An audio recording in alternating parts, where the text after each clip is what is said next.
मधुनगर में सोहन नाम का एक लड़का अपनी माँ तुलसी के साथ रहता था। सोहन के पिता नहीं थे, इसलिए सोहन छोटी सी उम्र में ही माँ के साथ काम पर लग गया था। एक दिन, क्या हुआ माँ, आज तुम मालिक के घर नहीं गई? पता नहीं सोहन बेटा, आज सिर बहुत दर्द कर रहा है। एक काम कर बेटा, आज न तू चला जा और मालिक को मेरी तबीयत का बोल देना। ठीक है माँ, तुम चिंता मत करो, मैं चला जाता हूँ। क्या बात है सोहन, आज तुम्हारी तुलसी काम पर नहीं आई? मालिक, आज माँ की तबीयत ठीक नहीं है, इसलिए उनकी जगह मैं आया हूँ। आप मुझे बता दो क्या काम करना है। आज सबसे पहले बकरियों को चराने ले जाना है, उसके बाद यहाँ आकर सारी गाय भैंस को नहलाना धुलाना और चारा डालना है। ठीक है मालिक, मैं पहले बकरियों को चराने पहाड़ी पर ले जाता हूँ। सोहन बकरियों को चराने ले जाने लगा। तभी एक बीमार बकरी को देख वो बोला, अरे तुम्हें ये क्या हुआ? लग रहा है तुम बीमार हो। मैं अभी मालिक को बता कर आता हूँ।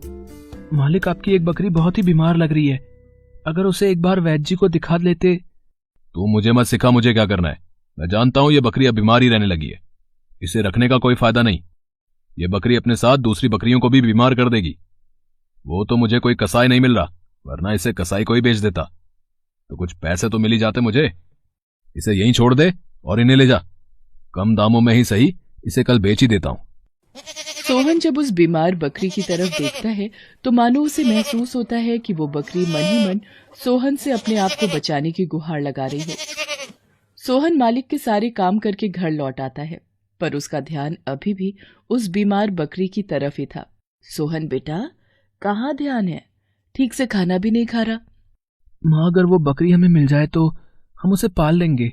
सोहन, वो बकरी मालिक की है, वो बिना पैसों के उसे किसी को नहीं देंगे। तो मैं भी कौन सा मुफ्त में बकरी लूंगा, बदले में मालिक का काम थोड़ा ज्यादा कर दूंगा। सोहन अगले दिन मालिक के पास जाता है। मालिक, यदि ये बीमार बकरी आप मुझे दे दो तो मैं बदले में कुछ महीने बिना पगार के काम कर लूंगा, पर ये बकरी मुझे दे दो। ये कर तो फायदे की बात रहा है। ये बीमार बकरी दिन पर दिन बूढ़ी भी हो रही है, अगर इसे दे दूं तो बदले में ज्यादा से ज्यादा काम ले लूंगा। हाँ, ये ठीक रहेगा। अब ठीक है सोहन, अगर तू चाहता है तो ये बकरी तू ले जा, और अगले 6 महीने तक मैं तुझे 1 रुपया भी नहीं दूंगा। ठीक है मालिक, मैं इसे ले जाता हूँ। बहुत बहुत शुक्रिया मालिक। चल चांदनी, आज से मैं तुझे चांदनी बुलाऊंगा। सोहन उस बीमार बकरी को अपने साथ घर ले जाता है और उसकी खूब प्यार से देखभाल करता है। धीरे धीरे वो बकरी बहुत चुस्त और दुरुस्त हो जाती है और अब वो घास भी खाने लगी थी। धीरे धीरे उस बकरी ने दूध भी देना शुरू कर दिया। ये देखकर सोहन और उसकी माँ बहुत खुश थे। वैद्य जी का कहना है हमारी चांदनी बिल्कुल ठीक हो गई है और अभी ताजा दूध भी देने लगी है। मेरे बच्चे, ये तो तेरे प्यार और दुलार का ही फल है कि आज चांदनी बिल्कुल ठीक हो गई है। माँ, मैं कुछ देर के लिए चांदनी को घुमा कर लाता हूँ।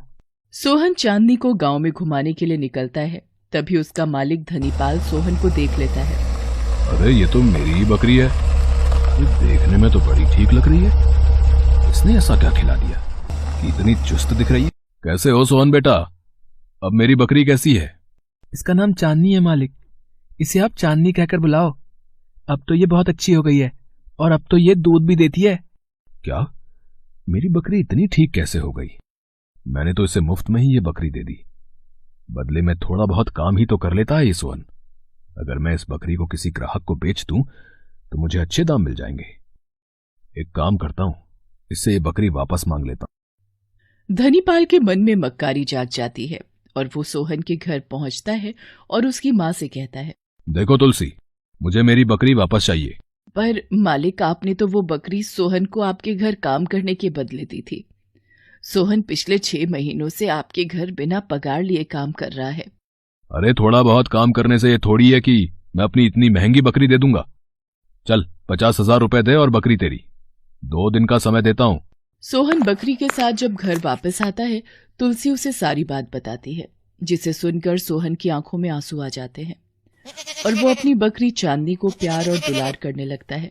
माँ, तुम जानती हो मैं चांदनी के बिना नहीं रह सकता। मालिक चांदनी को किसी को जरूर बेच देंगे। चांदनी कल मालिक आकर तुझे ले जाएंगे। मैं कहां से इतने पैसे लाऊं? मुझे कुछ समझ नहीं आ रहा। अब कुछ नहीं हो सकता बेटा, मालिक को हमें चांदनी को देना ही होगा। सोहन चांदनी के बिछड़ने के डर से सारी रात उसी के पास बैठा रहता है। आधी रात के समय बकरी के पास ही सोते सोते सोहन की आंख लग जाती है। तभी बकरी का मिमियाना सुनकर सोहन की आंख खुल जाती है। क्या हुआ चांदनी? अरे ये चांदनी तो अपने मुंह से सोने के सिक्के उगल रही है। माँ जल्दी आओ।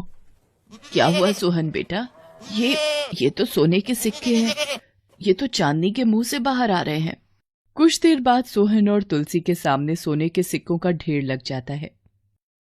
सोहन, मैं एक जादुई बकरी हूँ। तुम बहुत नेक दिल और ईमानदार हो। ये सारे सोने के सिक्के तुम्हारे हैं। तुमने मेरी बहुत सेवा की है। ये उसी के फल स्वरूप मैं तुम्हें देती हूँ। अब तुम्हारी सारी परेशानियां दूर हो जाएंगी। चांदनी, अब तुम्हें कहीं जाने की जरूरत नहीं है।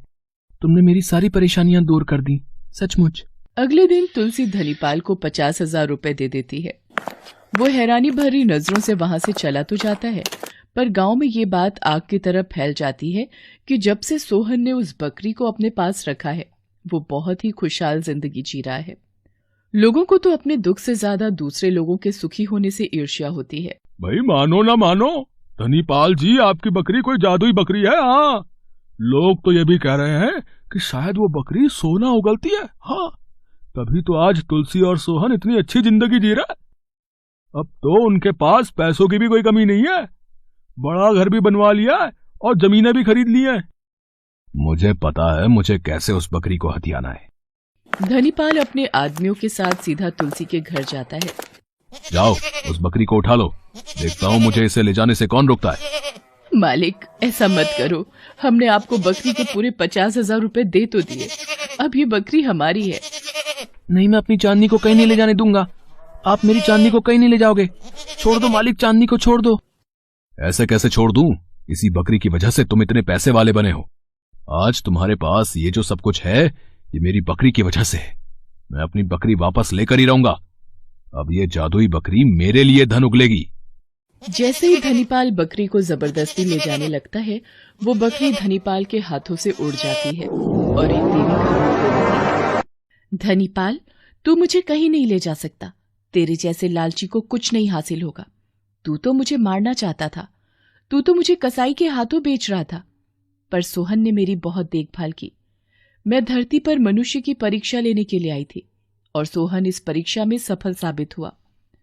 अगर तुम मेरी सेवा करते तो मैं तुम्हें भी ईमानदारी का फल देती।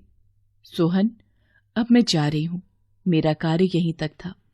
तुम अपनी मां के साथ हमेशा खुश रहना और मेरा आशीर्वाद सदैव तुम्हारे साथ है। इतना कहकर वो देवी अंतर ध्यान हो गई और धनीपाल अपना सा मुंह लेकर वापस लौट गया।